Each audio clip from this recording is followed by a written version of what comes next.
This week we had a wonderful customer come to us looking for help because their dog just will not stop barking at the front door as soon as anyone knocks or rings the doorbell.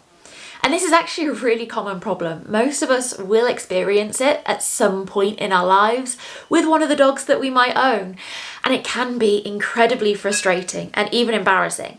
So how do you get on top of it? Well, that's what we're here to tell you today. There are two ways that you can get on top of this. One is the more kind of ordinary, basic way where you just get your dog used to it and they don't change anything. They just hear it and nothing really happens, which is great for most people. But if you want to get it a little bit snazzier, you can actually make it so that the doorbell or someone knocking on the door becomes a cue for your dog to go back to their bed, which is the really fancy one. So we'll cover both today. So if you're just looking to get your dog to just ignore the door, the good news is that you can actually do this fairly readily. So the first thing I'm going to ask you to do is go out and record on your phone the sound of either you knocking on your door or ringing the doorbell. If people do both, record both. And then what we're going to do is we're going to play these back to our dog, but at a really low volume. This takes away the intensity of that trigger of the doorbell or the door knocking so that they can process it a little bit more easily. What you're going to do is play it at a volume, it could be really, really quiet, where they don't actually react to it, and you're just going to drop some treats onto the floor for them. That's it.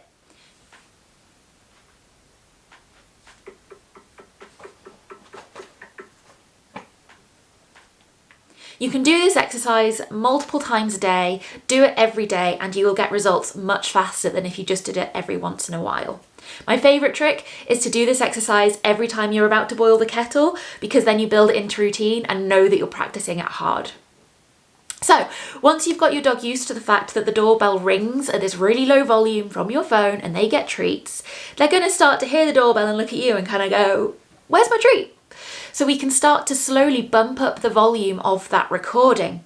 So instead of being quite quiet, it's now a moderate volume. It's not quite normal life level yet, but we're still pushing our dog's boundaries a little bit. Press play as the doorbell rings, drop some treats onto the floor for your dog.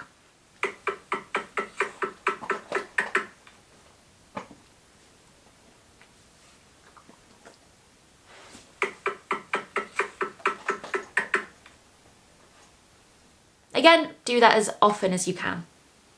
Next stage is to bump it up to max volume on your phone. So it's going to play quite loudly, and as soon as it does, you're going to drop some treats for your dog. Then it's just time to transition that over to the actual door knocking or the doorbell going. So this is where you can recruit your partner, some friends, some neighbours, and just ask them to knock on the door and then just wait. And that way you can start to have your dog hearing the real life thing and still being really calm. Now, if your dog does start to react to any of these, you've probably pushed them a little bit too far and you need to go back to the stage where they weren't barking. They might show a little bit of an ear prick, they might be interested. As long as they're not barking, it's absolutely fine. Some dogs do really struggle with the transition from it being on your phone to actually coming from the door. So another good way to do this is to try playing it through a speaker that's in another room, or to leave your phone next to the door so that the sound is coming from the right place. And then, hey presto, you've got the dog listening to the doorbell and not reacting. If anything, they're looking to you for some treats.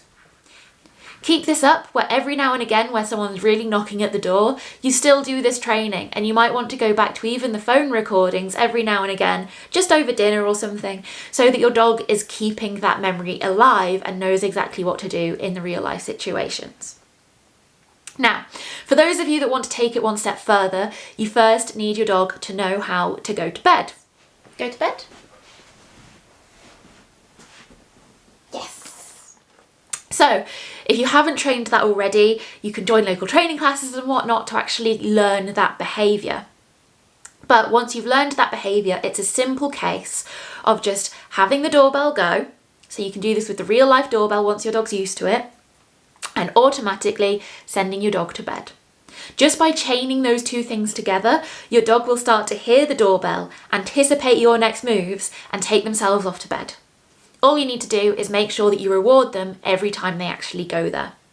So this is what the final behaviour will look like.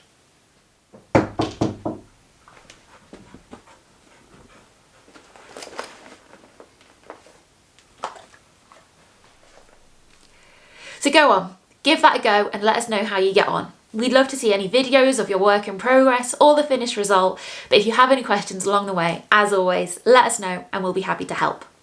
Bye everyone.